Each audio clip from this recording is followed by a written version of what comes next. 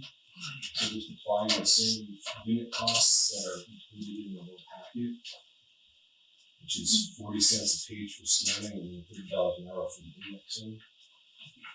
There's very little indexing to do on these, so that cost may actually come down. For some of the very honest ones, they're not going to do a lot. Some of the page numbers and maybe that in type, that's about it. Just for the minutes, what's the projected cost, you know? Well, for the first set, the first delivery, would probably be a total of, I'd say, around $7,000. Okay. That's with the scanning and storage. And I forget what it is on there, I can tell you. Yeah, this one, you have, total estimate is $64,8920. Secure transportation,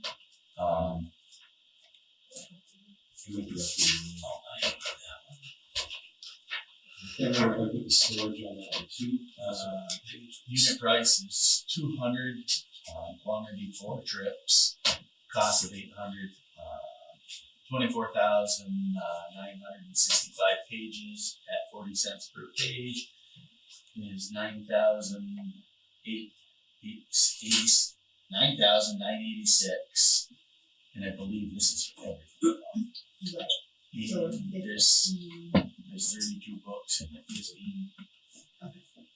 This would include the very old indexes. Okay. Okay. Yes.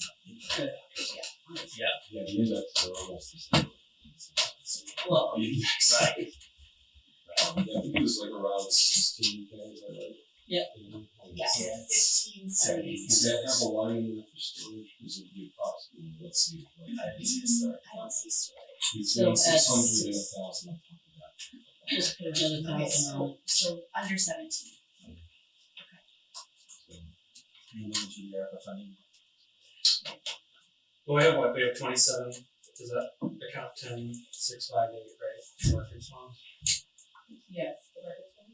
It says 213 in there, copper is gonna cost.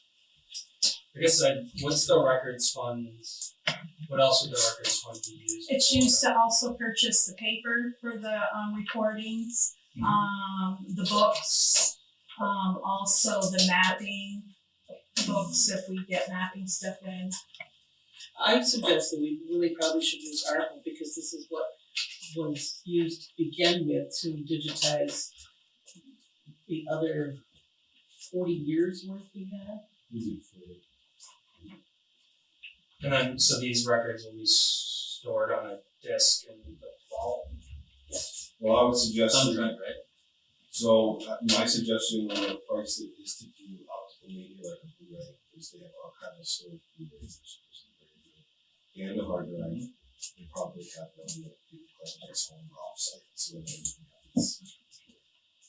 And that doesn't include any cloud storage, because that of course gets runs a little higher. Extremely. So yeah, the hard drive offsite is probably good. Do you have any idea of the size of the data? Yeah. Do we have, like, Because we do actually have some cloud storage. Well, the other thing to look at, I didn't price into here, is if you can upgrade to the network attached storage in there, that's kind of nice, because that already has an offset backup thing. So that's kind of cloud storage. Well, it's Sure. it's a So I don't know if that's going to be in this machines or not. guess if we just do it, just make sure we have fire. No, absolutely. But Fair. the way But I think I as long as see it's it, not available. yeah, that's it. But what I do is just so that's about it. Two different types of optical and digital hard drive media here in the office involved. And then one of each of those offsite. On a fireproof box or so. Yeah. At this point, so that, There's nothing sensitive because I mean each of you can take a copy. Right. of so basically, if this is done, everything in that vault is Security. secure. 40 years is on COT. This is doing all world records and town records. records, but there are still other kinds of records in there that are maps. Yeah, the property records are. This is kind of right. First years.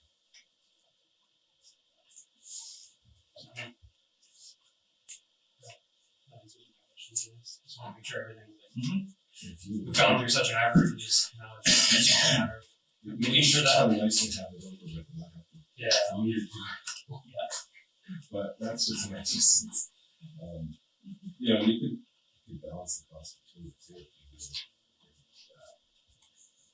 We're 90 grand committed at this point with kind of the thing we approved today out of the 371.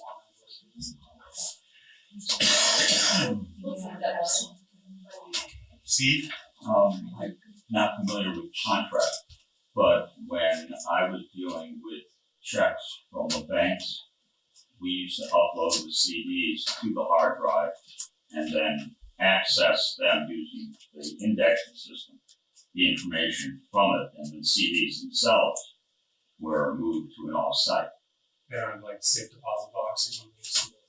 Well, we actually moved them to the data center, but yeah, you can put them somewhere else because you just made it. In essence, you've got a copy of the CD on your hard drive. Yeah. So you just access from there and make it in, print that in. The key there is just having the index to be able to find it. But we were doing, we put it this way, we ran through a 200 CD changer, ran out of space, came up with that system. So what we'll get back from them, they're either going to send us a flash drive or series of them, or do they call it a CD upload. So we can transfer them digitally over the internet, or do we just send them? So we can do whatever we want again. So I've just suggested a replication. Just copy it a number of times, and that gives you some security in terms of protecting from loss. It's up to us how we want to store it. Yeah. Or update. We're completely free to copy. Or deal with it in 10 years when that storage needs to be transferred. It's obligated by December 31st, 2024. It's obligated in 2026 actually. 2026. Like a year and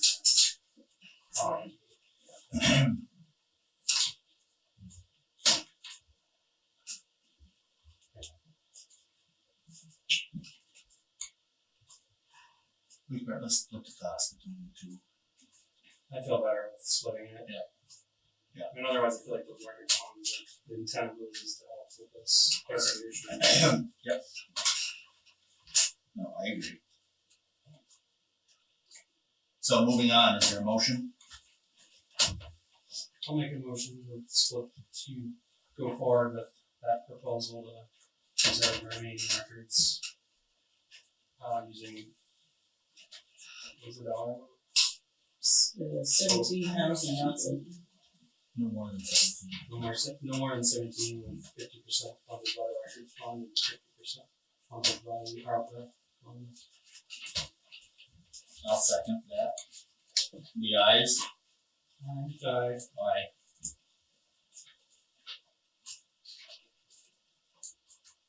I think the only thing they need for us to get on their schedule is this just signature acceptance page. I think you got a copy of that through this guy. I didn't copy that again for you guys, but I have it. Let's not have the contract. It's in the memorandum. Yeah, just a second.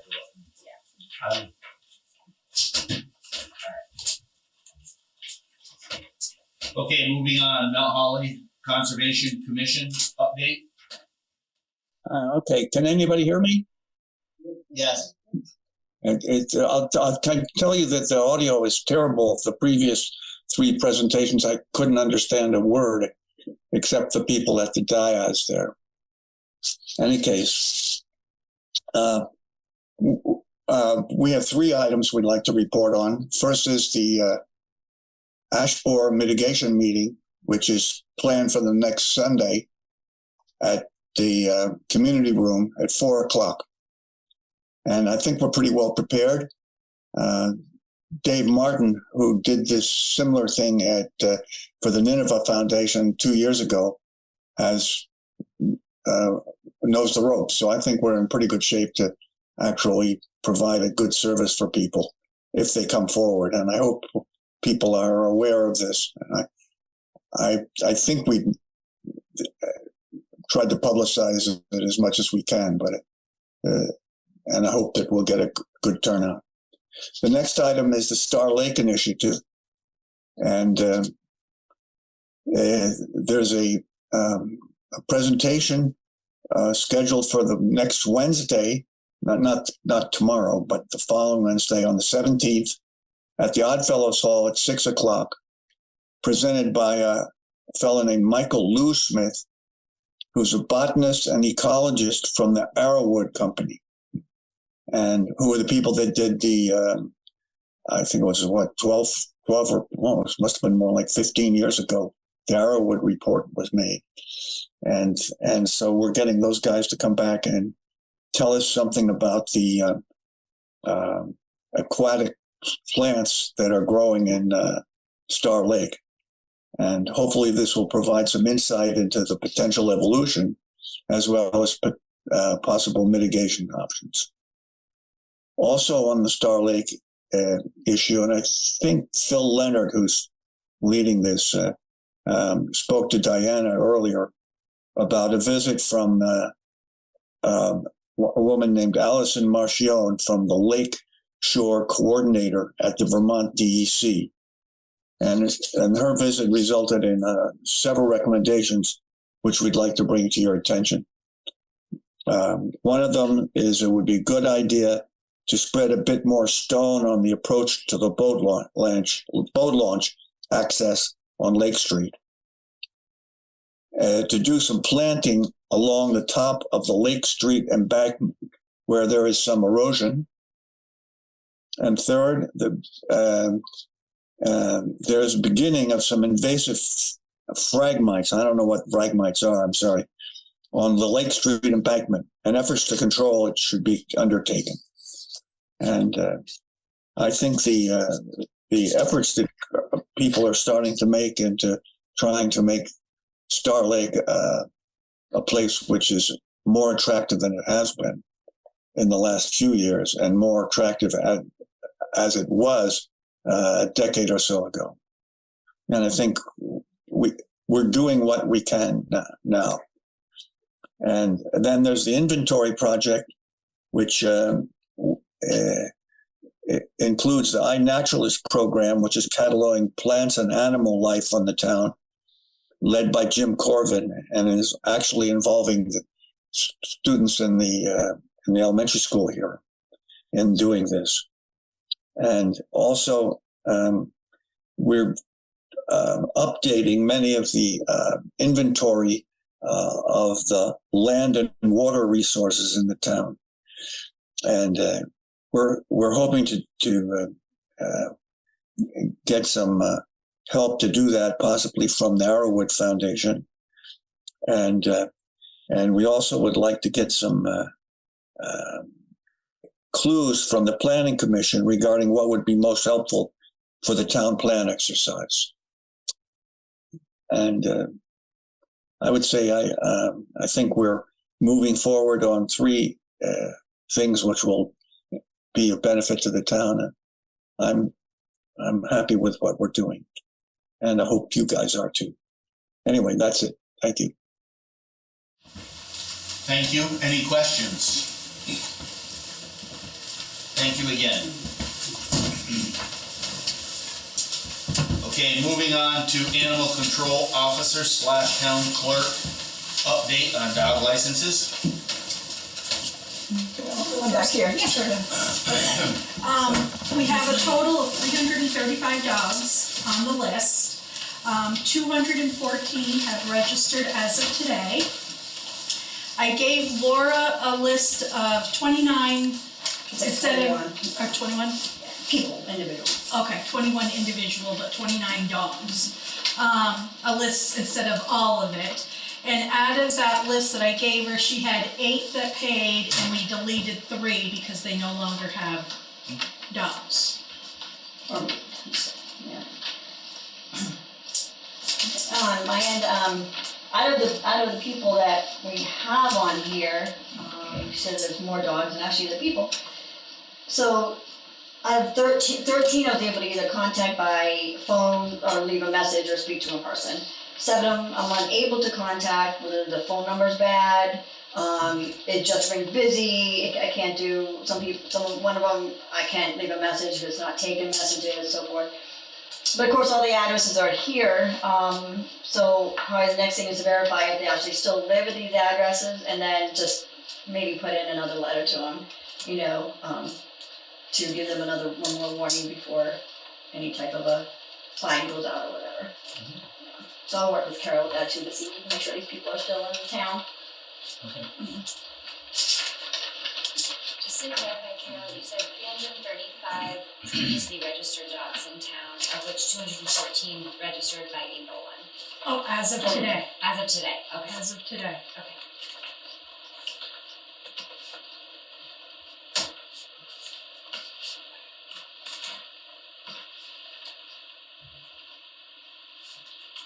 Any questions?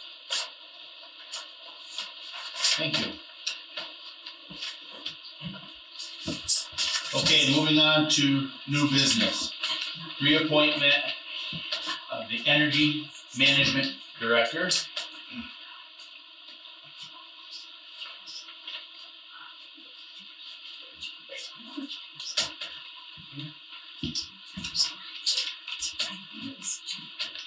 Emergency. Yeah. My apologies. It's a new rule. Put my glasses on. For the Emergency Management Director. Jeff, you still interested? Yeah, I'm getting more involved with the regional planning commission, upcoming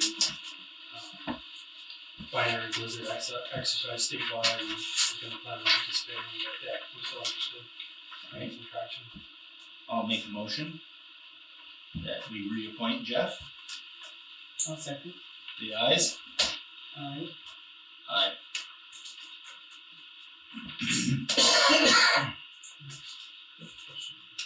Yes. EMC was.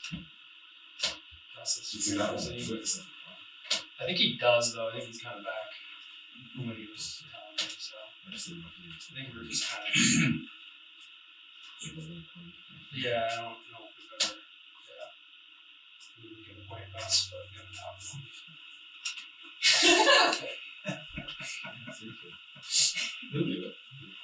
I'll make a motion to appoint Russ as the emergency management coordinator.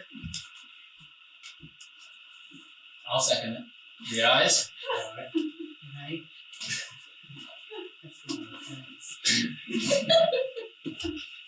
Congratulations. Someone said he was.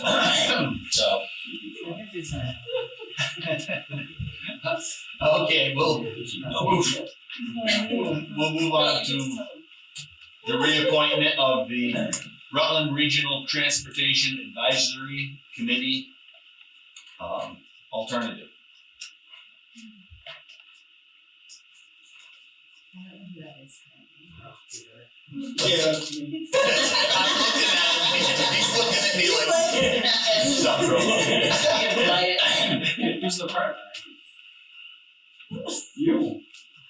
I think you were the primary and I was the alternate. Yeah. Oh. It doesn't matter. I usually attend them anyhow, so. Right. You're appointing them to the advisory committee, Us. not the monthly board. Yeah. So So I'll be the alternate. Okay. Is there a motion? you're the official one. Yeah, if I go, they're like, who they ask me who I am, so. I'll make the motion that we appoint Kenton Woolley as the Rutland Regional Transportation Advisory Committee person. The alternate would be Jeff Chase. I'll second that. The ayes? Aye. Aye.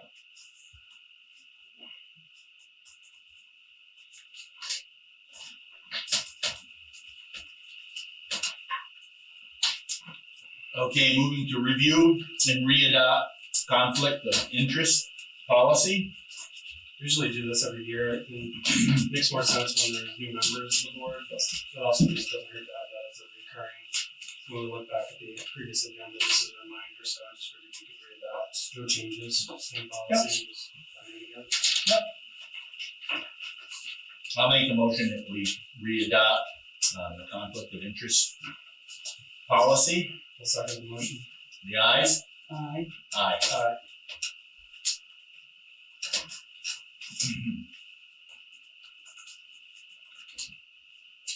And then moving on to adopt the local emergency management plan.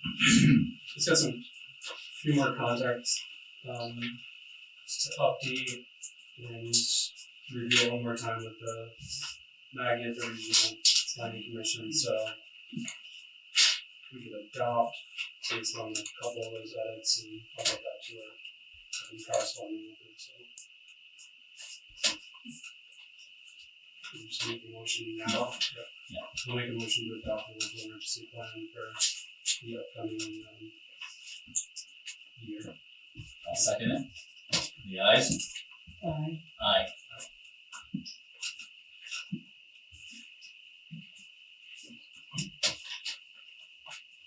Okay, then to review the dental development plan renewal. So just to confirm, the dental plan we currently subscribe to is not changing in price for next year. So we have a period between now and July 1st to add or subtract the subscribers, depending on which employees want to continue to opt in with their relevant dependents or spouses. But otherwise, it will be the same coverage and the same cost. And if we do nothing, it will just renew as is. Okay. I think we just make a motion to accept the dental plan as is. I'll second the motion. The ayes?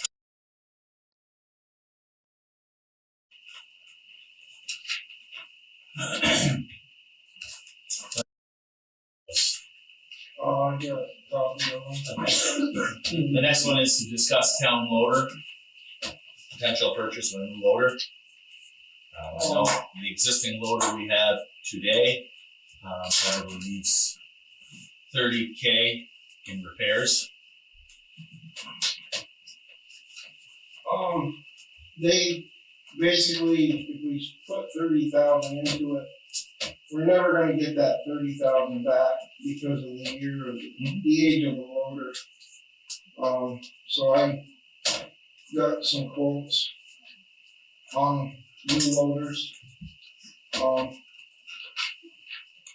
One from Cat, one from John Deere, and I did get one from Volvo. But I don't have that one.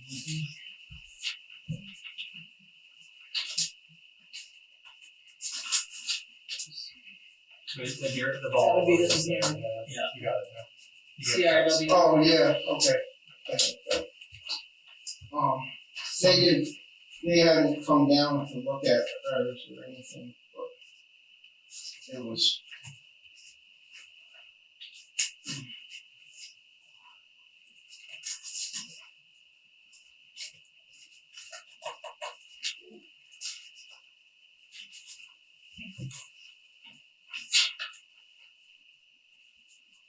Cat's coming in at 170,500.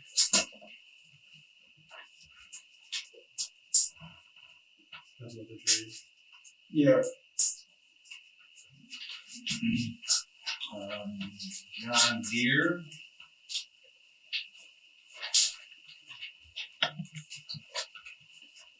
Is coming in at 169,700. What was the whole Volvo is 191,995. 995.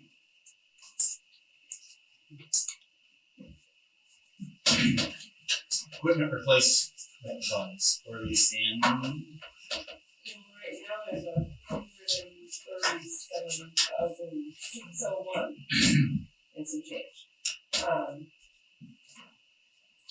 As Is that, I'm asking David this question, is that entirely meant for the garage? Is that asset?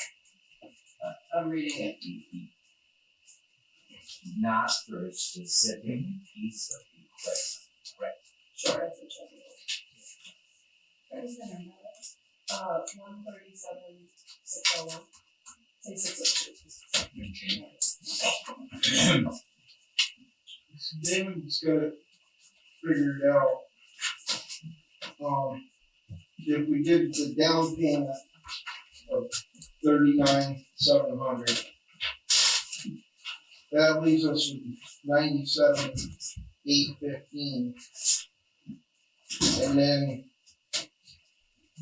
fiscal year 24, the 70,000 gives us 146,000. So if we get another truck to replace the 14, So 97 and 70, 167. Then buy a truck for 146. oh, okay. The only needs a little bit. Are there financing options? Yeah, there's financing, Once you you know, decide. that we could do a line item next year like they did on the grader. For, whatever, 5 years, 7 years, whatever. It's like 39,000. Just that was a 5-year lease for Yeah. doesn't say that rate. But considering the current lease number.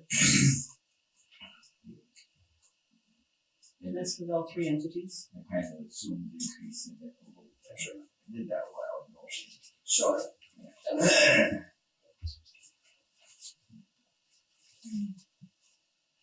You're leaning towards cat. I'm actually leaning more towards John Deere because the problem I'm having with the Caterpillar is a lot of places around Rutland doesn't carry the cat fittings. So when you blow a hose, you gotta drive all the way to Richmond to get another hose. Where, half hour down the road and you can have one. So if you did a 5-year plan, without adding interest in it, it's pretty close to 27,000 a year.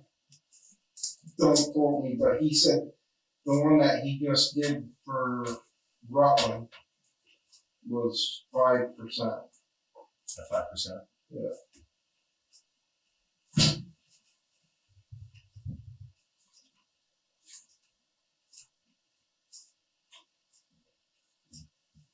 So how does that work? Like the next 5 years, are we doing it?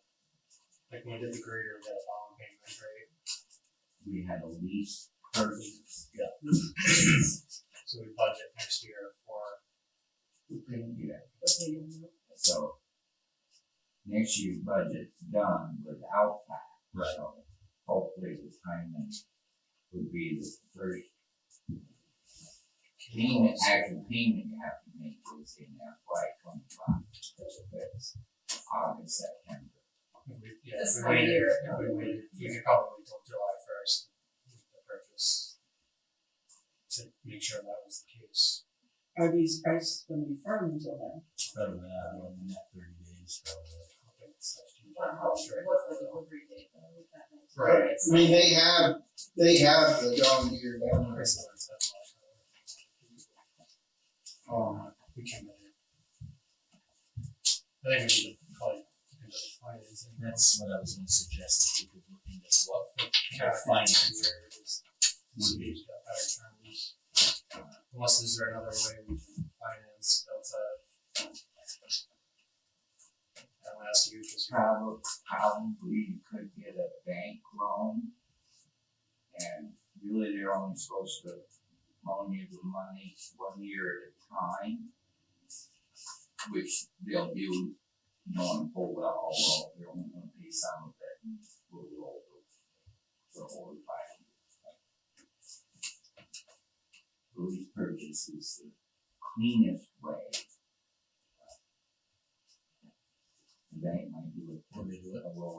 What's that? Lease purchase. Oh, I'm sure. Just come out of. So why don't you reach out and see what the numbers are with Cat and John Deere with the lease purchase? Oh, the police purchase was right there. Do they have that on it? On They the said set. 5-year annual upfront lease purchase premium, 38 to 39,000.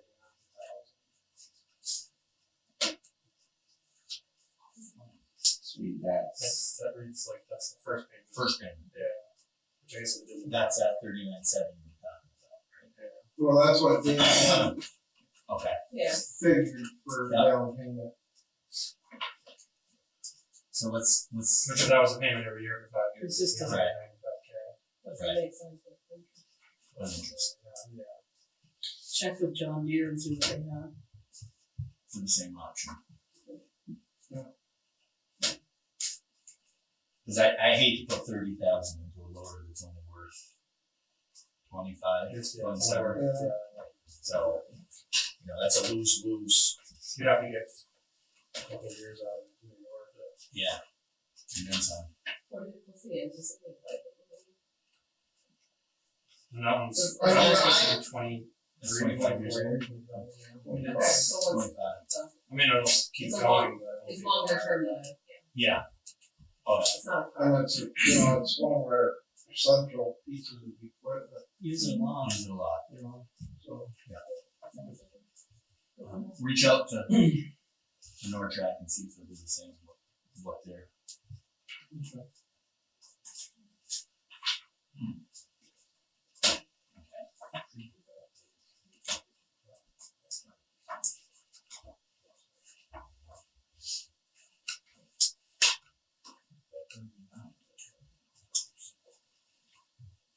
I think that was just the upfront payment.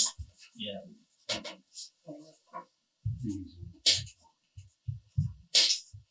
The 78 to 39,000 was 5 year. I think that was just the 1 year, first year. I don't know, it would be different for the remaining years.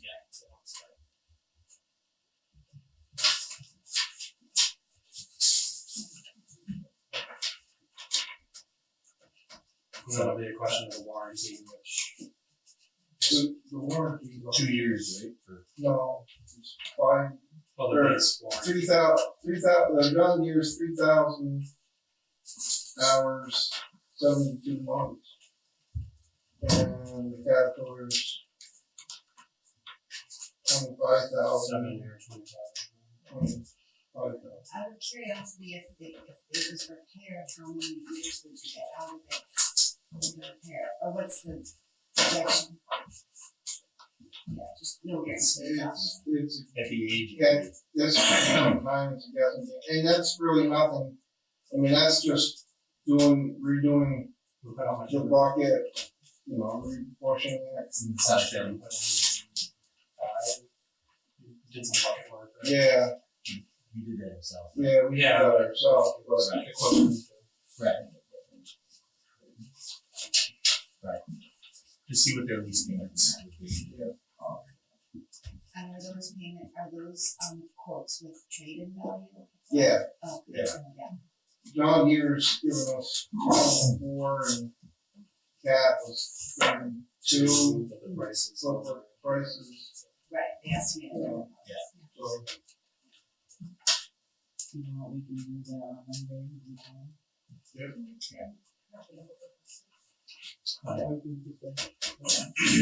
Yeah, no,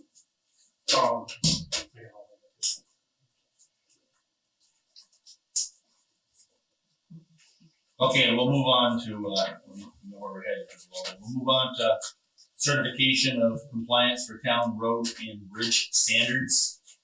So this is just standard form, I think it's annual, right? yeah, So you guys Yeah. just need to certify Sign. it, yeah.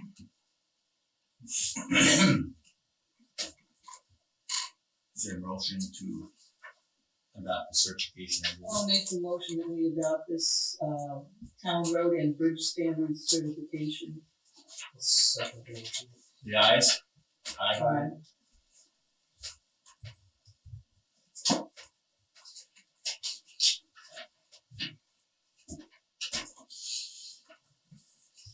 Okay, then the next one is the adopt proposed amendment to flood hazard and river corridor by law. We did receive a letter of opposition on it.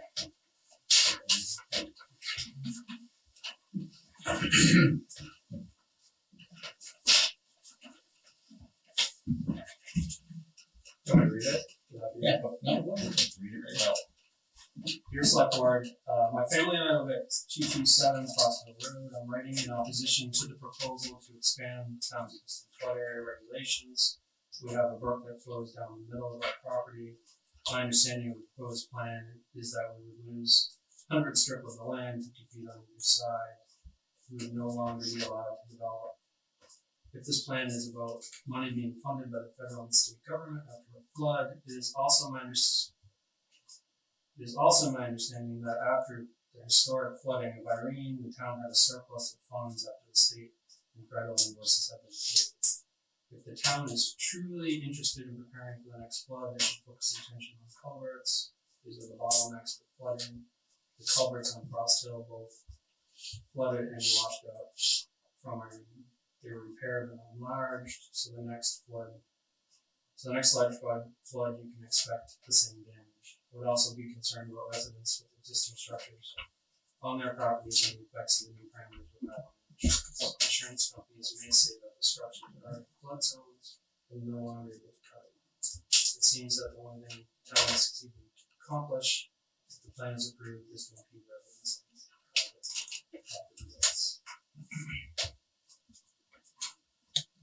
Can we read the letter right?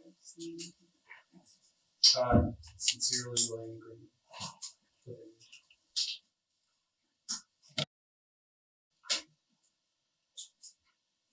So I got one opposition letter out of. Well, I've heard from a couple of other people. You wanna repeat? One who lives pretty close to the brook, and I know exactly in that area, the brook is so that with Irene, he was never affected. And I know of another property here in town, the same thing, and the building has been there since 1900. And it's gone through the flood of 27, the flood of 73, and then through Irene, and nothing's been touched. However, there is a low-lying area just beyond that it does overflow. And I think what they need to do, FEMA needs to really study these rivers a little closer to know their conditions better. It's understandable that Summit Road area, that would overflow because that's a lowlands area. Mr. Chairman. Yes. Bridget Sullivan. Bridget. Number one, I had to come here in person because the Zoom connection was not available. I mean, I couldn't find it. But number two, we got 28 letters, I think, of support for this before your last meeting, if you recall. And the town would be getting a 40% increase in the reimbursement from FEMA if we accept this, which is a huge increase for the town. What? FEMA from the state. From the state? Yes. Okay. 40%? 40% increase over what we get now. Increase overall, but 40% increase of what the state will give you. Mm-hmm. Instead of our share being 12.5%, It would be 17.5%. Okay. right. So it's a huge benefit. We did have 28 people write in favor of it prior to the last meeting, and then you sent letters out to everybody. Mm-hmm. So I think there were only 3 objections. There was more than 3. I had a few. Okay. More concerned about what it's going to do for their insurance, whether they will have insurance in a flooded area or flood zone area, because it does change your insurance and your costs of insurance. Well, that adopting this doesn't change their designation of whether or not they're in a flood zone. So, because that's No, they'd have to purchase flood insurance, which Mm-hmm. would be. It's a different path. This is Yeah. how you do it. Because Yeah. it changed whether you got this or not. That map is a federal map. It's not river corridor. Nothing. Our adoption of this would not require people to do insurance. It's the federal map that already exists. think it's updated. It's going to be updated It's gonna soon. be a big- So that's out of our control in terms of what that. We actually don't know exactly what it's gonna look like, but how we have that engineering. That's also. Yes, Dennis. So the 28 people that you heard from, are they all affected? They all own land on the floodplain, or That was none people of who them? commented on the original plan when Okay. it was brought up. So, I mean, I was hoping it was all 28 that had floodplain Several of them were, issues and stuff. several of them were. That's the only question I got. I I didn't didn't know. look at all of them to see. We whether- didn't cross-reference every letter writer with who's affected on their properties. That would be quite an undertaking, I think. It would be. So But- if we adopt this, and then the federal gets theirs all done, what effect is that gonna have on those people that are in the flood zone? Yeah, so there's two, and it's hard to know whether these people that you talked to are affected by the special flood hazard area or the river corridors, because it's quite different in how they're handled. But the FEMA map updates will only involve the special flood hazard area. We already have an ordinance with those areas. So there's really no change of what we. So which ones are you calling a river? So there's streams. To run through your property. They call them, so they're streams that drain an area of half a square mile to 2 square miles. So the yellow or orange, I guess it's orange, streams on there. So there's about maybe 15 of them. So They're fairly significant streams, and then after you have little brooks and. the one he's talking about, the letter was here. And for when the planning commission was involved, and that was back in, we reached out to the majority of the landowners along the stress. Zero objections, which is So this doesn't, these are the flood map that over impacts insurance is a completely separate. yeah, that affirms the flood insurance rate maps are developed. They're here in the office, and we have zero control over them, and they get updated on a schedule. I think that probably 3 years away from the next update. This is- discovery for both Mill River and Black and West, but those are coming. Yeah, this is expanding from the river 50 feet either side, which if you have water running through your property, it'll have an effect on the landowner. If you had sizable, because I have water running through my property, but mine isn't. Yeah, it has to drain an area. This is all done with, through the digital elevation model with the state, but half a square mile is greater. Fairly sizable. For existing properties, they literally not, there's no map whatsoever on them. They just are grandfathered in, if you want to call it that.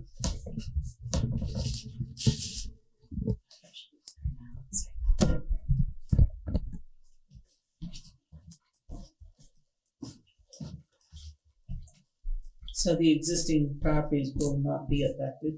Is that what you're saying? What if they have something built? Built If there's there. already something existing on it, it's not affected. If you go to put something on it, then it has impacts. Or they would have to go through the town review. Or expand the footprint, or spend more than I believe the value in improvements. Yeah. And I'm not sure how you define how, that's It's a structure of a certain square footage, right? It's There's anything agricultural is exempted, anything forestry is exempted, parking is exempted, recreation is exempted, bridges and culverts are exempted, there's tons of exemptions in here. The review was done in the town, so, there will always be exceptions from the rule, so just judge them in the town, and the board of adjustment review those. So for you asked about existing homes, yeah, there's basically no change whatsoever. The idea is to mitigate future damage, so they don't build their next to stream. It stays wash your stuff downstream and comes out through the culvert. That's the main difference. So it's. I mean, I don't know, the culvert in front of the house is what, 2 or 3, it's probably a 3-foot culvert, and even that size stream is not on, it's not on the map. So we're talking about larger, those. We're not talking about like a 2-foot culvert, ditch. You're talking about the brook here too, that's part of that, right? Right. Yes, it is. And that's a small. Yeah, because That's a small little stream. It's a drainage basin that's actually quite large, but that's a as you call it, box culvert. Which one's that? The bridge? Smith, Yeah. whatever it's called. Yes. And the increase in the reimbursement from the state is for the public infrastructure, the highways and the bridges. yeah, if we had $1 million, We had to pay for it. if we had $1 million washout, it's 50 grand that we're talking about reimbursement difference. So it's Be 50 grand more. 50 grand more if we don't do this. If it was $1 million, Where it collapsed this year, would that be covered? And how much did that cost, and how much would it have saved us on that? that one was let's just call it 100 grand. It was 90 grand, 90. Yeah. And you had to put 10% in, but that was not. It had to be a federally declared disaster. Yeah. So it didn't apply. So what was the last one we had that was a federally declared disaster? It was probably Irene. So then considerable amount of money then, I guess, right? I don't know what we spent for costs. That was before me. I think we did a lot of work ourselves too. Like I think road crew and others hunkered down and Most made of the our money go expenses pretty were roads, far. right? Yeah. Our biggest expenses were roads for the town. Because I look on that, Which and was- my stream is not on there. We have like, what's our culvert, like 6-8 feet down there by the sugar house? Pretty good size. Yeah. And that's not on there. Yeah, it's Very few. By the sugar house? Yeah, by the sugar house. I want to say that's 24, but I could be wrong. You can't scroll through it, so I know. Yeah, I know the one behind mine, I think, is on there. Ranch Brook. Well, it's the one not- that crosses onto Healdville there, like right. It crosses from 103. Yeah. That's Oh, Black River. That's not- It is once it gets across Wall Street, and that section is the special fund areas. And I did check for you, and it doesn't come anywhere close to the sugar house. I mean, Well, I know it doesn't. by right, You'd be exempt anyways, it's agriculture. Yeah, it is. I know. I can look it up. by state But- law, and That's the thing is like there's quite a like between appeals and like it's not stopping people, It is. it's just controlling and doing the right thing. the right thing. Don't build any more that close to streets Yeah. that are likely to Go 10 feet more further away. invested. But is that fair to the average person if I declare agricultural and I can do what I want and That's what everybody in the state does. I mean, it's, I just don't, I just look at what's good for me is good for somebody else. That's how I look at it. Well, doesn't the state statute say that you cannot do anything within 50 feet of a brook anyhow? I think of a river. I think that's logging wise, a shoreline, right? I think it's a short. Shoreline. Yeah, logging. There's. Yeah. I mean, loggers just have to use best management Yeah. practices when they cross time of year type stuff. Sorry, pretty much go over that with most agricultures. But there's tons of problems up at Champlain that water quality wise it's different. that are. This one is mostly about We got water quality issues on our own lakes. We'll start.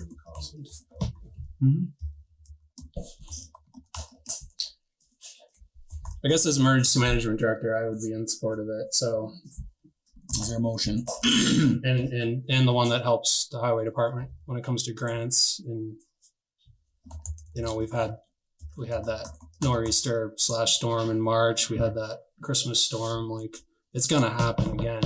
And we lucked out on Branch Brook where it was only. I think we lucked out because we hit it fast and it was only a small segment, but that had potential to, if it was instead of 50 feet wide, 100 feet wide, and it was declared a disaster, it's just tax money that we don't have. So the only way we're going to get it is to raise taxes. And, if that disaster is 5 years from now, I'd rather I support it. So I'd make a motion to adopt the proposed amendments to the flood hazard river corridor bylaw based on that. Is there a second? I'll second it. The ayes? Aye.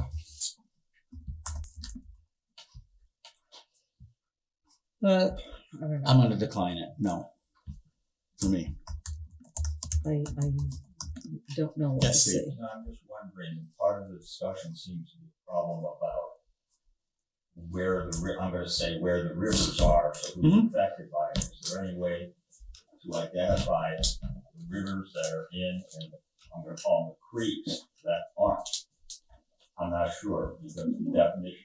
And the map. I know, but It's just the map isn't that clear as to I think everybody who's in and received, who's out. everybody received a letter Yeah, that was gonna be affected, so everybody that's affected knows.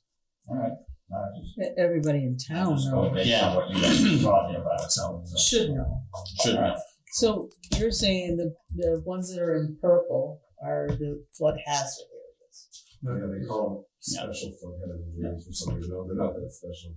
But those are already regulated. Yeah. Which So that doesn't- hatched. I should be very clear here. The hatched areas. So the river. It's a little bit complicated. River corridors overlay with the special flood hazard areas in almost every case. There are a couple little pieces there that are not the same, but for 80-90% of the trees, that's the same. So the ones that aren't like on this section right here, you're saying Pick up the map so everybody can see, please. the non-hatched, or is that one of those That's a areas? river corridor. Purple. That's an interesting one because that probably will be special flood hazard area if the new discovery maps for FEMA are to be believed. So Which whether we adopt a new flood hazard, We're not. it's still Yeah. So what they're saying is based on the evidence, the topology, the shape of the river, those purple areas and hatched areas are very likely to flood. And so it's dangerous to build on. That's about where our failure was. Luckily, there wasn't a house down there. But if that person moves away, sells the land, So next thing you know, that's what I'm saying is if I had to guess, I would call it that. FEMA will expand the hatched areas to be more purple areas. But we do what's right on it, just because that's the way it suggests is the most likely. Yeah, they'll determine that. and this is another classic example. You come off that start of the lake right there. You got flow there. I mean, I don't know what it'll look like in Irene, but I know it was overtopping. We got other issues with culvert there and going under someone's house. As far as Red Brook goes, I mean, that probably wouldn't have done what it did, except that people plow their snow over the end of the culverts, Plugged it up. which plugged the culvert up, and with all that rain that we had, it didn't take the water because the culverts were Yeah, and that plowed in. was not declared a disaster because we were really the only people in the county that had really any significant damage. Yeah.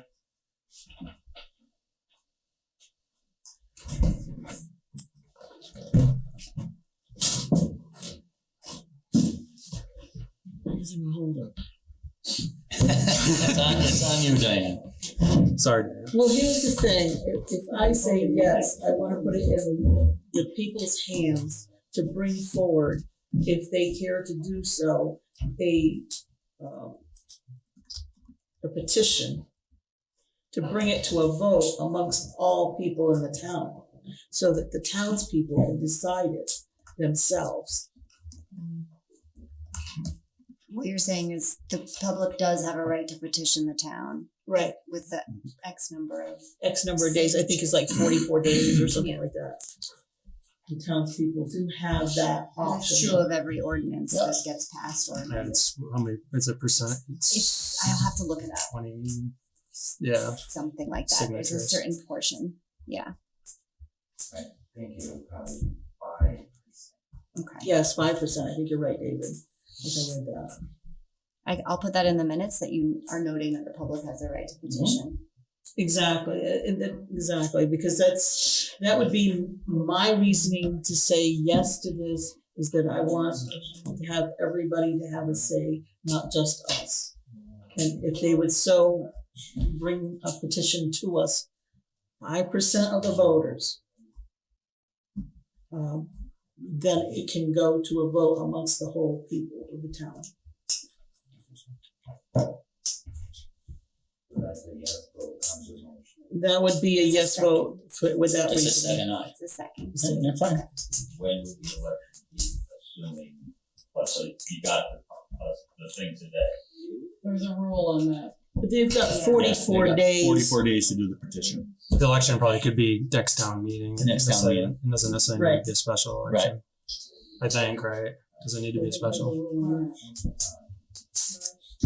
We'd have to read it. If it was petitioned for a certain date, then you have to do it then.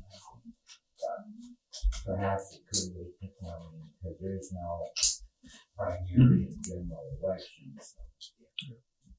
Right. Okay, so the ayes have it with the exception of a petition that can be brought forth with 5% Of an appeal, right? It's an Yeah. appeal. Of an appeal. of an appeal. Yep, okay. So then if the petition does go, the ordinance is, It goes to vote. I mean, but is it active or in abeyance? It will be inactive until the vote, if I'm not mistaken. That's, I think. Read, I don't, yeah. I don't Yeah, know. I'll have to verify Yeah. the exact rules, but I think it goes into, it is automatically adopted after X number of days of adoption by a majority of the board, Right. unless a petition I think is it's brought. 30 days. I think that's what It may be, I don't wanna That's say what on the I read. record, So we'll have to not positive. look at all the details. But as of now, it has been adopted. Okay, It's adopted, but not, it's I think it's just adopted, just adopted. It's, Right. it takes, and then it goes into effect X number of days after Yeah, adoption, yes, which is true yes. for all ordinances. yes. and Yeah. it gets recorded Yes, by the clerk. yes. Right. But I think it's like 60. And if there's I no, think way- it may be 60 days, maybe 30 days, I have to And we have to verify. put it in the paper, I think. yeah, and if there's no No, it's already petition, been in the paper. been in the paper. Yeah. If there's no petition, then it just Right, continues as is. 40 days of adoption. Yeah. That's the petition within 40 days. We used to have a checklist. I know, I'm like looking it up, Yeah. yeah, we have the info. There's a two additions to it, there's a new business. Yes. I have it, yes, I have it.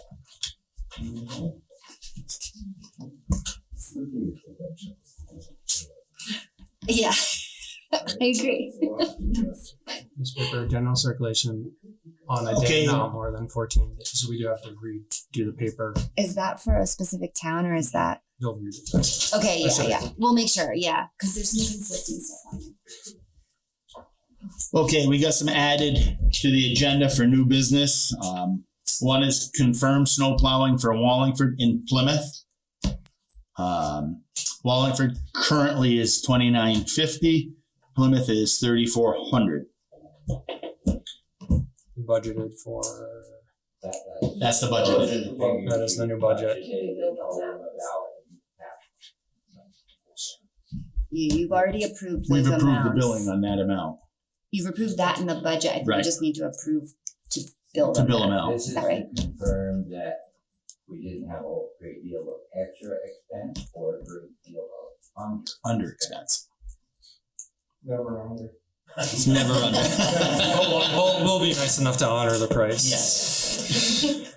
So, is there a motion to bill as I'll make a motion to bill as I'll second. budgeted? The ayes? Aye. That one's complete. Are we, going up on next year's? Or are we leaving it the same? Or did we already? That's for fiscal year 24. Oh, It's already approved. They've already been given the figures. oh.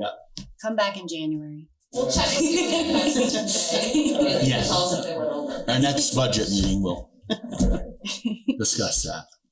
It's not enough to pay for the loader though.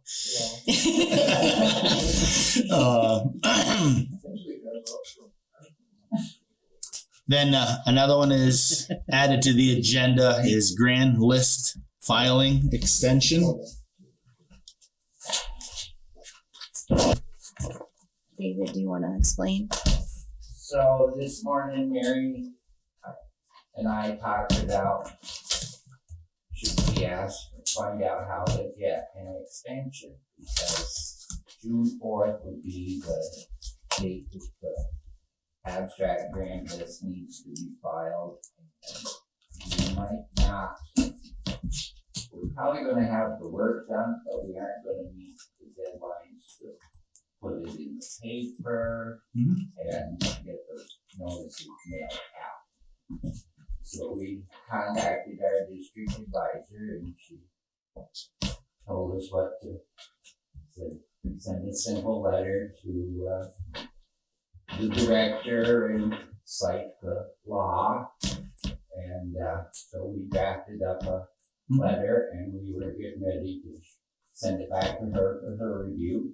And there's an email attached there, so she put, I think we triggered something in their mind because she put out the email to the entire state about, yes, this year there's going to be quite a few, and this is how you do it. So, and then a little bit later, she actually sent the form out statewide. So we have it covered. So, All right. I'll make a motion that we reach out for grand list extension request. I'll second. Ayes? Aye. Aye. I think we had one more that we had to do. Yes, this guy right here. Items for the treasurer to approve without board approval or request. Yeah, looking for items for the treasurer allowed to pay on the orders, payroll and taxes. I think it says regular. Regular payroll. It should say. It says down below it. Regular wages. Payroll taxes and It then says regular. down below. I'm just reading mine. You guys are jumping the gun on me. Then regular wages, postage, property tax refunds, plus tax sale items, school advances annually. That's kind of around the rivers. It's just an example, I think, from when they did that. Yeah. Then. Yep. You don't have to read that one. I'm not going to read that. I'll make a motion to give these items as written for the treasurer authority to pay without the board. And put on the orders. And put on the orders. Usually that's done at your reorganization. Yep.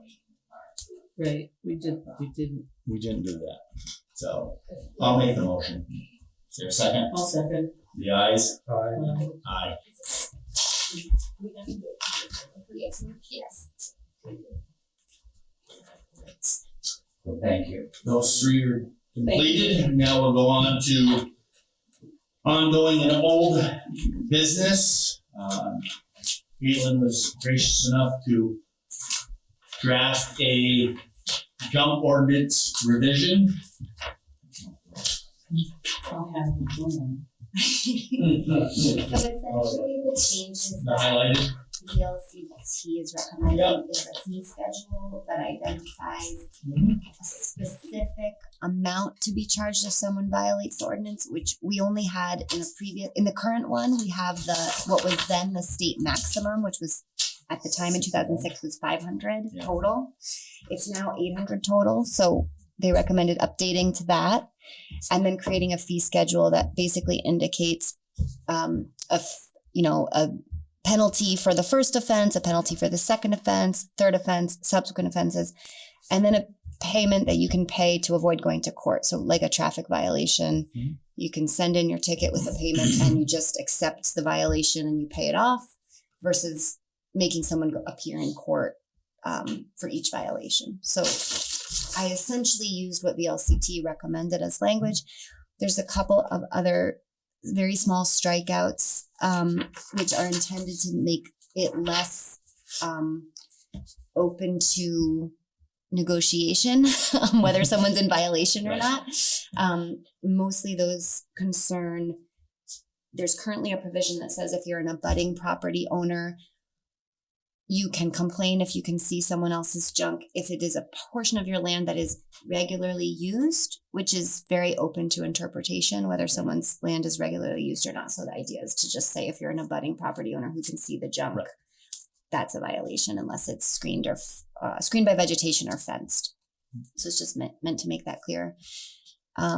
Those are really the only changes. Oh, there is one additional change.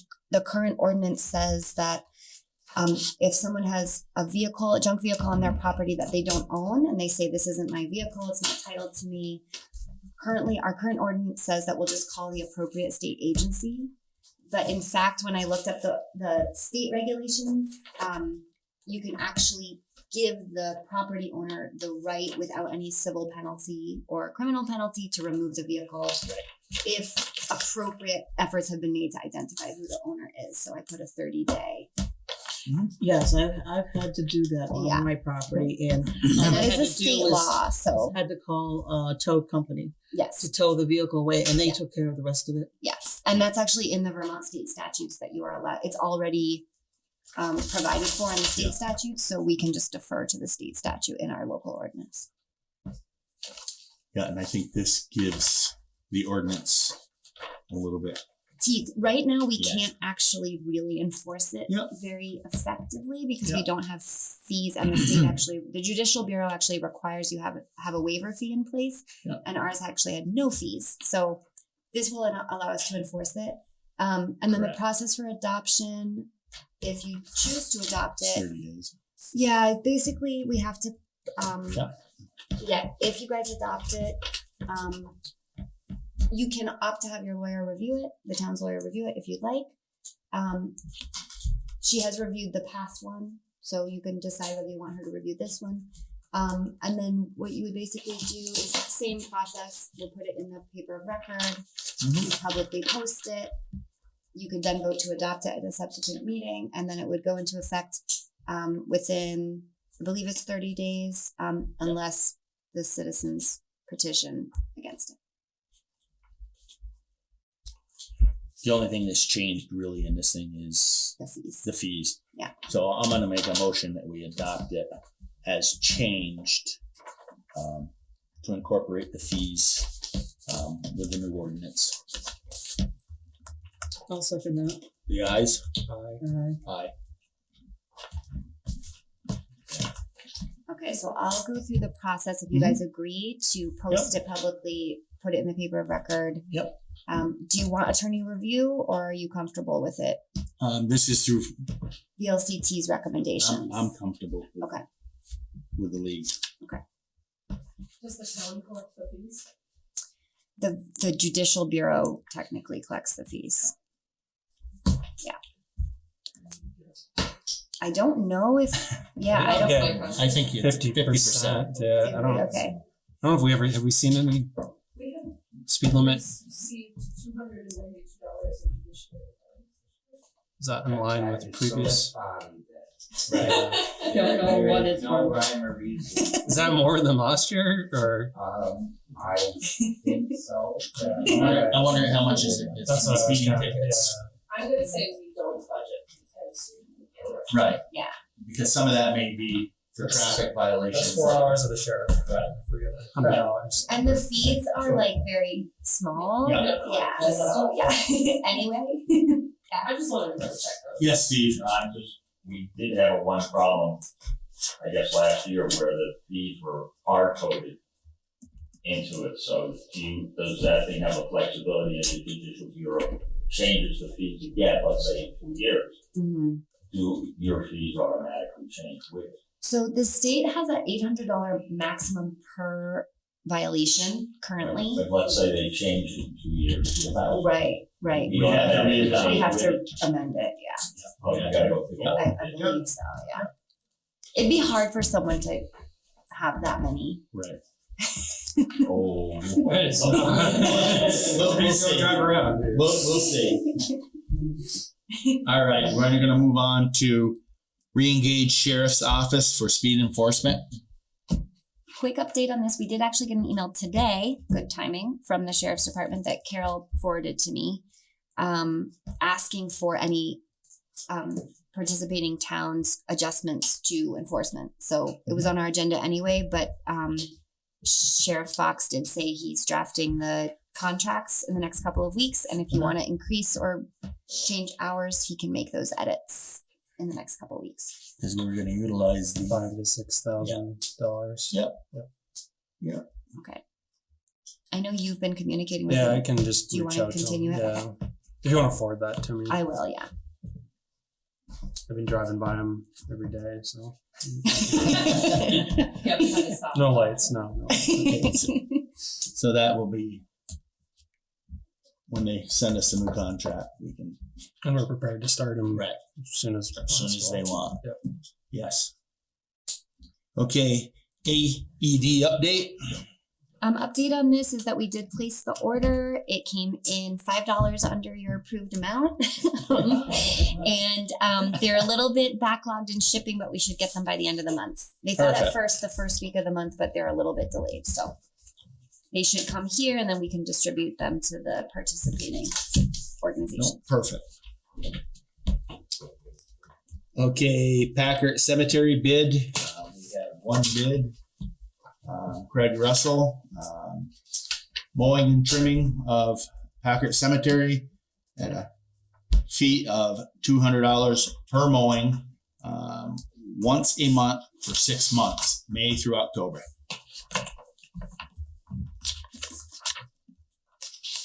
I'll make a motion, we accept Craig Russell's bid for mowing Packard Cemetery for the 6 months at $200. I'll second that. The ayes? Were you able to get a hold of, I left a message. They haven't called back yet. like I That's said, Joe. they will call back, Yeah. probably tomorrow. Excuse me, did you want to try to address it? Joe Fitzgerald on mowing the beach of the town and a couple cemeteries, because you don't meet for another month, to address this. I think he's probably intent on doing it. I don't think it requires a motion because he's the existing vendor, if I'm We correct. budgeted. Is that? We We budgeted for for it. We already budgeted for that. Yeah. So I think if he accepts, you guys accept, Yep. right? Is that right? That's right, maybe, yeah, just reach out and that's what we're Yeah, I'll doing. follow look up forward to again. them. Yeah. I forgot to give her the I'm phone gonna bring number this up too. Okay, great. Yep. before. We also got a letter or a bid or quote for signage for the beach area for Star Lake. We're gonna purchase a sign from Awesome Graphics that it's double-sided for about, if you bring your garbage, please take your garbage home. So everybody knows that's coming. Okay, we'll move on to citizens' comments. We have 2 written comments. One is from Beth Stillwell. She has sent a few emails regarding some traffic speeding concerns at 196 Roger Hill Road, where she lives. I did respond to her with the advice you sent along, Jeff, regarding the state's guidelines around, slow down for children signs. They don't recommend putting them on state roads, and they advise that towns not put them on town highways. She did just restate her concern about speeding on her road, which I think is not posted. So that's her understanding, is that it's not posted, so there isn't a specific lower speed limit on her It's 50, yeah. road. So she's concerned about that, and she is seeking advice for what to do to remedy that. I know she's entitled to put up signs, slow children at play and stuff. I would recommend that first to see if that don't. Because I know in Wallingford, there's a lot of signs out there that say drive it like they're your children. So that's pretty effective. Small tricycle. Yeah. At the end of the driveway looks gross. Yep. Small tricycle. So I would encourage that first. And she's more than has the right to reach out to the police herself. Mm-hmm. And apparently she did. She had called, Yes. yeah. And that's another thing we can do with the sheriff's department once Yep. Jeff gets a hold of Yep, them. you can have them patrol. Yeah, I'll make a mention to Yep. swing over there. Okay. The first visit's out. And the other concern is a culvert on 144 Chalet Drive. Can you? Button? Well, the water comes down, straight down Chalet Drive. It crosses Chalet Drive, and then it crosses the center road, and then it crosses Chalet Drive again, which goes on to 144, goes into her dooryard. The culvert that is in her dooryard is not a town culvert. It's out of the town right away. Those culverts were put in when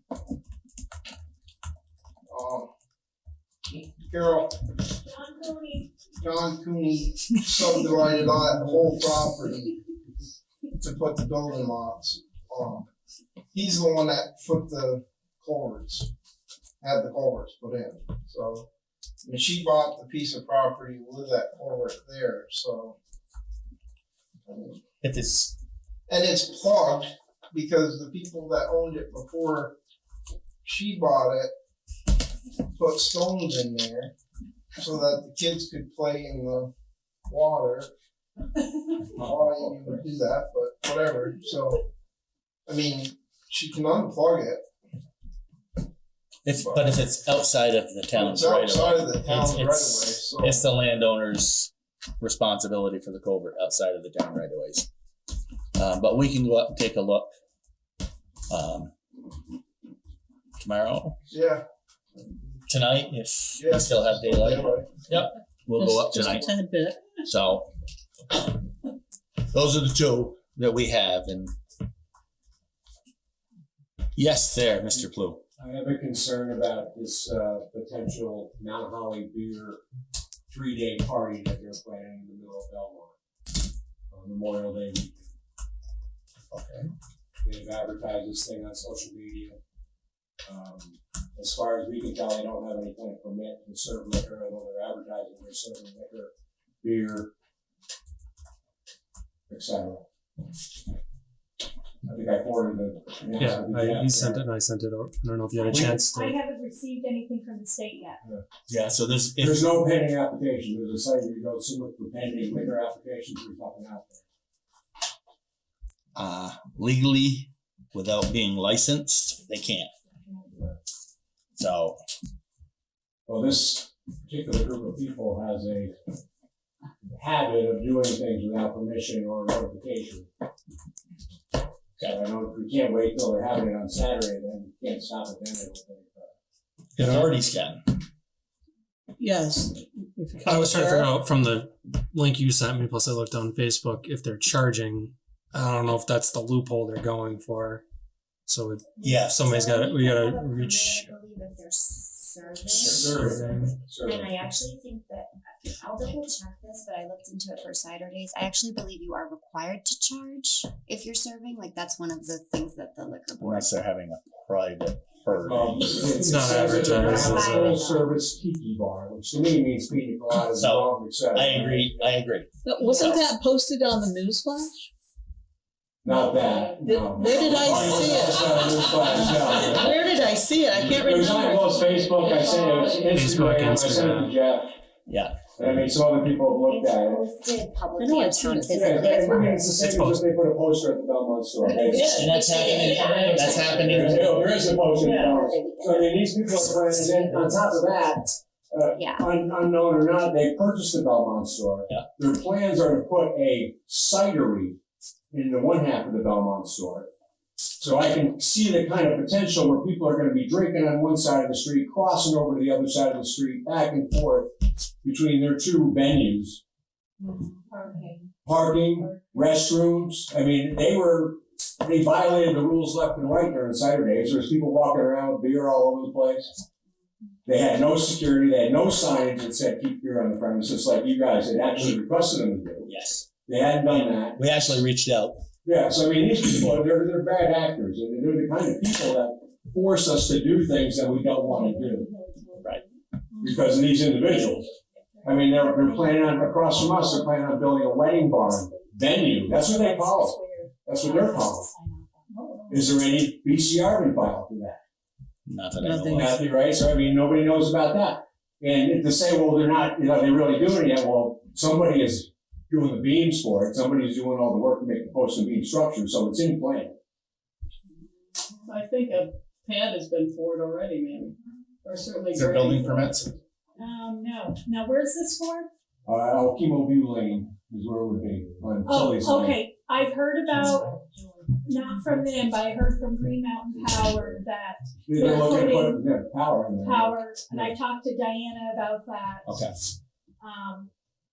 But yeah, no No building permit? building construction registrations have been They filed. have a barn over there on that property. This is the same group of people, so it's the kids, the Tilly kids. They own that property. They own the store, the house on the corner.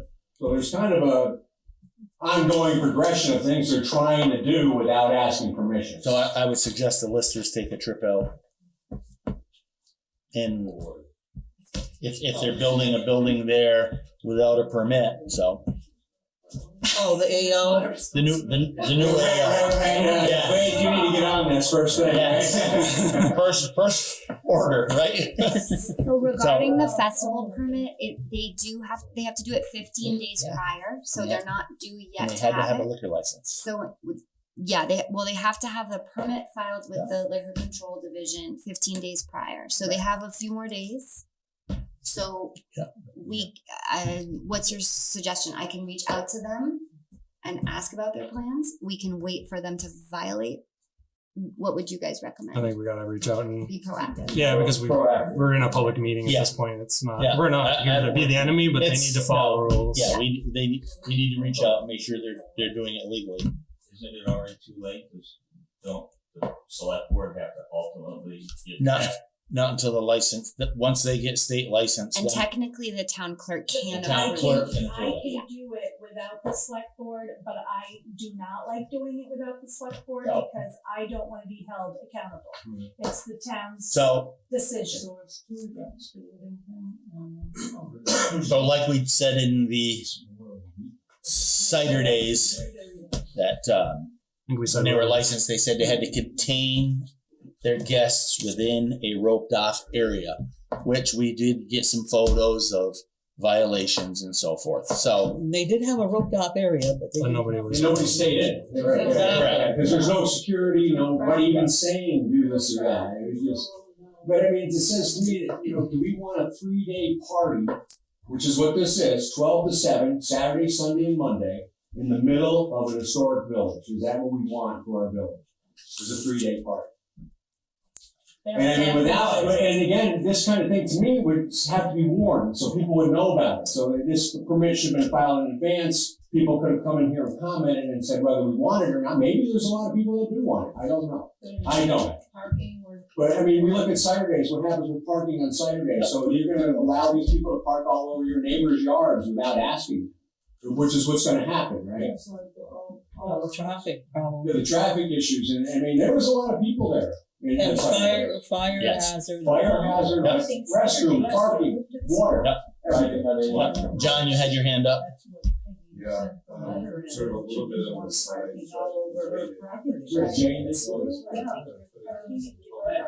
One meeting at a time, guys. Hey. John speaking. Yes, just a little bit on the side, but it's sort of as a matter of public record. I was talking to Carol and some other folks about this. It appears to me, and I think the administrative officer could be asked to look into this too. The Belmont store was improved in, let's say, the last 10 years or so, with additional rooms or added bedrooms. And it'll be certified for that year. But that might be relevant to the town is that may, but then in violation of the law. That's something we should look at. And that would fall under Act 250, would it not? Oh, I don't know. just good opinions on that. Certainly a waste. Yeah. So that should be looked at as well.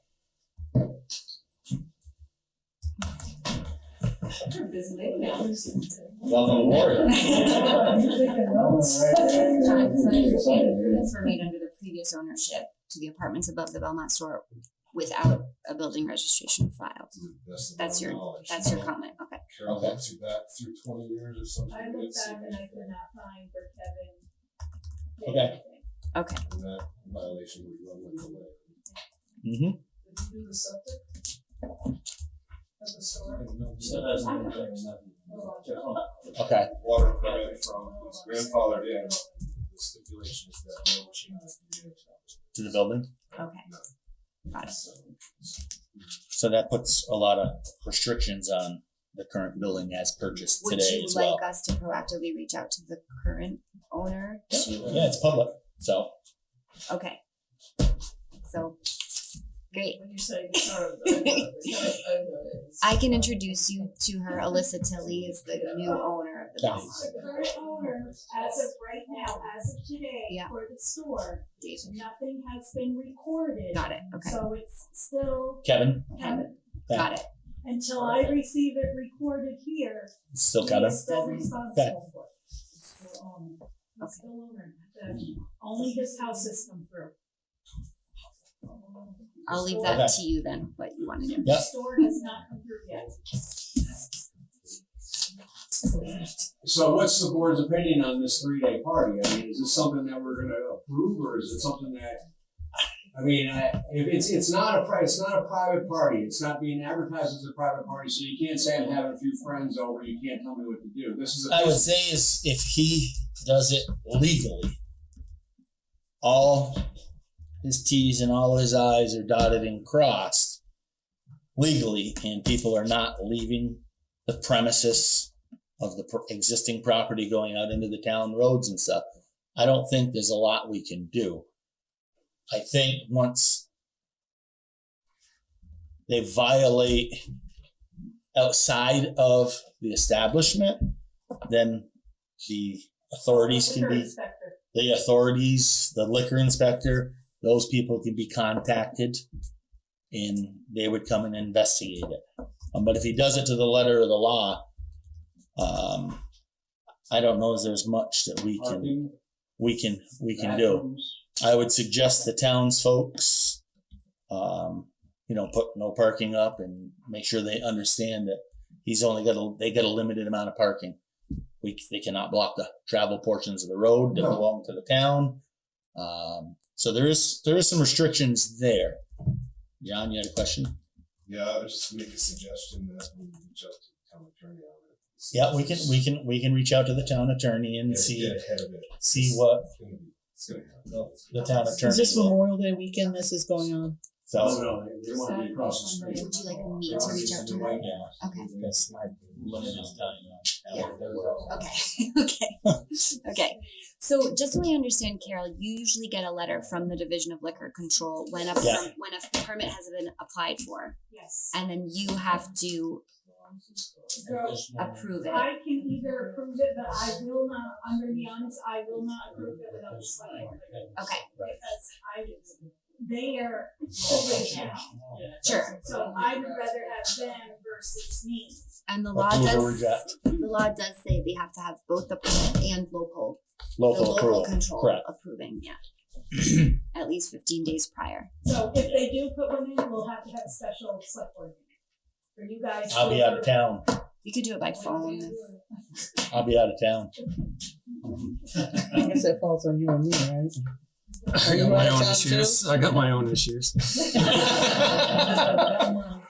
So Okay, I'll reach out. we're going to reach out to our attorneys and see what our legal ramifications are as a town. So that's step one. We'll notify them as well. And this is public record, so I'm sure the concern is going to be out there. Oh, yeah, I know Jane Hill's concerned, she's a. Right there, right there, yeah. Next door neighbor to it. John?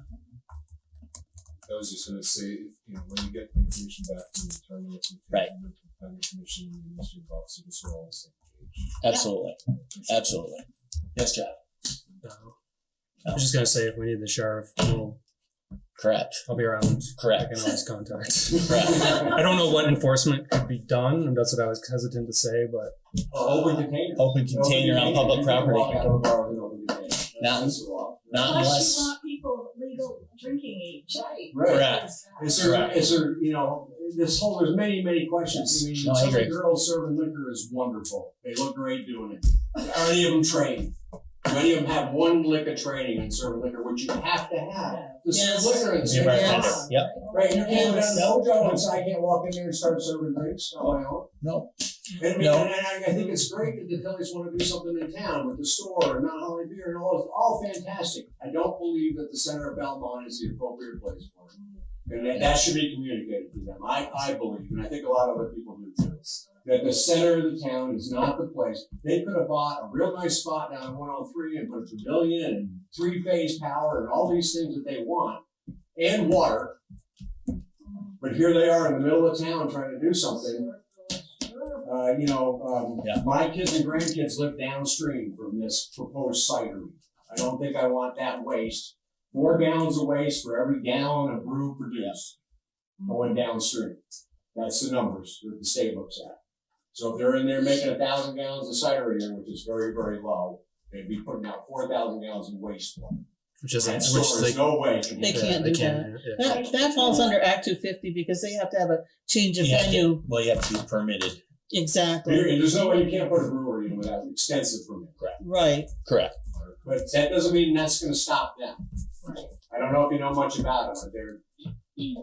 Yes, Carol? I do know we had a lady in from Green Mountain Power that Tilly's are looking at putting 3-phase power up Belmont Road. Of course, me not knowing what that is, I'm gonna ask a stupid question, and she had to explain it to me. But Tilly's are looking at putting 3-phase power up Belmont Road To support their brewery. to support big commercial equipment. They can't without the landowner's permission. She did say that, but if they have money, they might be able to do it. I don't know. Yeah, landowners will have to approve. Well, there's a lot of landowners between here and there. When we looked into it to go 3-phase to the transfer station, it was, You don't have to have 3-phase. They've got inverters that'll take single phase to 3-phase. So you can run single phase into an inverter and come out 3-phase. I do it. So just so I understand, so Green Mountain Power talked to you about a Green Mountain request to Power, put a lady power. came in here Okay. and she thought the town knew about it. Got it. And I was in total shock and I called Diana after because she was Okay. asking questions about it. She also says they're gonna put power up on the road off from Healdville Road too, out to their land. Not off my poles. No, it's not Okemo, they're farther up by our place. But For the wedding. But she was saying that, and she thought we knew all this stuff. I said, as far as I know, nothing has been said here in town. I mean, they haven't come looking for any support from the town, from the townspeople, trying to build up any support or anything. We're just gonna do it. And then try to stop us. So okay. So we'll reach out to them. We'll reach out to the town attorneys and see what our legal options. Should we reach out to the town attorney before reaching out to them? Yes. I Yes. think we gotta find out before we just ask them what they're doing. I mean, there's no, Why And don't we then- do it simultaneously? Yep, that's Just fine. because what's the lawyers? Yeah. We can reach out to the lawyer, but you gotta find out what they're doing. Like we gotta confront it. Well, you know, that's from a 3-day park. Please advertise. I haven't seen it. So, If you send letters and you don't do a face-to-face talk, They're like, you not just- yet out of there's compliance gotta- technically. we had this They issue with- apply in a week. junk ordinance. If you just send letters, nothing's gonna happen. You gotta establish communication. let's see what they come back with. Yeah. Police knows about the 27. I must live in a shelter downstairs. I haven't seen that. I didn't see it. It got sent to me. Really? I didn't see it. Well, my husband is more than I am. You're not taping this last 10 minutes. We got my name. We got another individual, so one conversation, please. I'll say there was a question about enforcement. I know we talked about it months ago, which enforcement officers in town. Yeah. And now we do have it. Yeah. I don't remember what you said. Oh yeah, we can add the AO as an enforcement officer. Yep. Yep. You have to go firearms training. Oh, another time. Oh, yeah, we didn't actually go with the Firearms training. Especially for the. Sure. Yeah. So I think you guys just have to, if you wanna do that, you just have to make a motion to We- add the AO I as. could also just invite them to a special. Yeah, we ought to have. I mean, we That's just not- spent that's not a bad 20 idea. minutes talking about it. And Without we knowing. let's just put this Why thing to don't, bed. why don't I'll write we? it down. That's a good idea. Why don't we reach out to call. them and have them, we'll do a special board meeting, attend a special board meeting, open to the town and to the public. And like Kevin said, we're not opposed to them bringing business to the town, but like let's all work Legal- together and do it in a business way that in a legal manner. let's not be cheaty. So let's invite them to a special board meeting. Okay. And we'll even let them pick the day that they can come, as long as we can all meet it, but not at like noon. Not at noon, no. No. Yeah. Kind of preferably. Yeah. 5 o'clock or later. Should I ask them what their plans are first and give them the Yes. opportunity to? Yep. So the board is interested in hearing things, and we'd like a discussion. Okay. Because it seems to be impacting the town Yes. as a whole. They are gonna. If they don't want to attend, then that'll set the That'll stage. set the stage. We made our attempt. We reached out with the olive branch. That way they have their day in court. They did As reach they out say. to put an article in the next month's chit chat. Is that where you saw those? No. But probably not. Church Street is done. That's at the house, right? 17 Church Street. That's Oh, yeah. This is what's in the window of the store. That's the mailbox. There's some tables out there. You have to drink. Sorry. Yeah, so that's what I was wondering. You're gonna drink with an umbrella. Separately from this conversation, would you guys like to have the administrative officer added to our list of enforcement officers for the town registered with the Judicial Bureau, which is just an email that I sent to the Judicial Bureau? I would say yes. I'll reach out to you. How would you like that opportunity? What it means, Faith, what it means, yeah, what it means. Yeah. I would also, if necessary, get some sort of training in handling. Oh no, you're just gonna wing it. The previous one was not listed as an enforcement officer. Yeah. Especially for Maybe research it, think about it, and then we can talk about it at the next meeting. If you guys That's fine. agree with that? Yeah. I mean, in That's fine. principle, I'm happy to be. Essentially, what it means is that if someone has a civil violation of a town ordinance, then you are allowed to write a ticket for that violation. Yes, which. Yeah. That's what I understood the wrong roles. Yeah. Whether it comes to helping to enforce other state regulations, I'm assuming that's not. No, it's no. And in fact, you could also refer a violation to an existing enforcement officer, which is Laura and Chad, and ask them to write the ticket. So that if there was a violation and you were not on the list, that's how you could handle it. So I think when you reach out to going back to that, just mention that the way cider days, the last permit with cider days, we weren't ecstatic. yes, and I did. And that's our already on reasoning record. for having a meeting. Yes. Yeah, exactly. And that post event communication was sent to them, so there is a precedent. Yeah, they did for- reach out and say that they'd be more than happy to come to a board meeting on that. They did, and they did Yeah. say Sure. they weren't Yeah. aware That's of a good point. violations. So and they- let's yeah, Time's coming. let's bring it out yep, okay. because I can print out some of the pictures that I had received. Okay, yeah.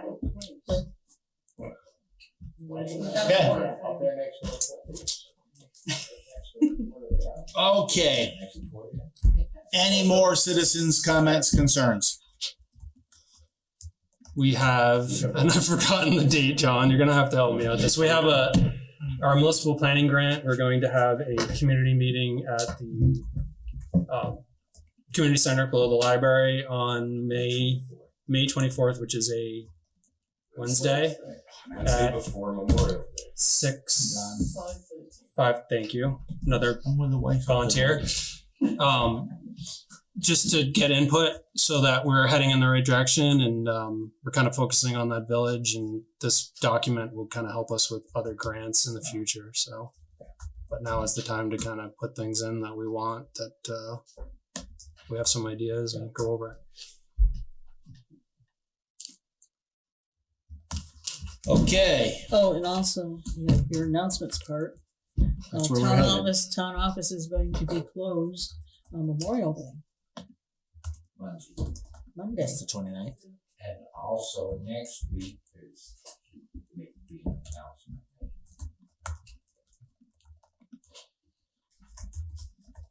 The special vote on Tuesday. Oh, yes, Forgotten that. yes, yes. Yes, I know well, parents would, because it has to do with the school budget, so I'm sure That's parents right. are not aware of apparently not.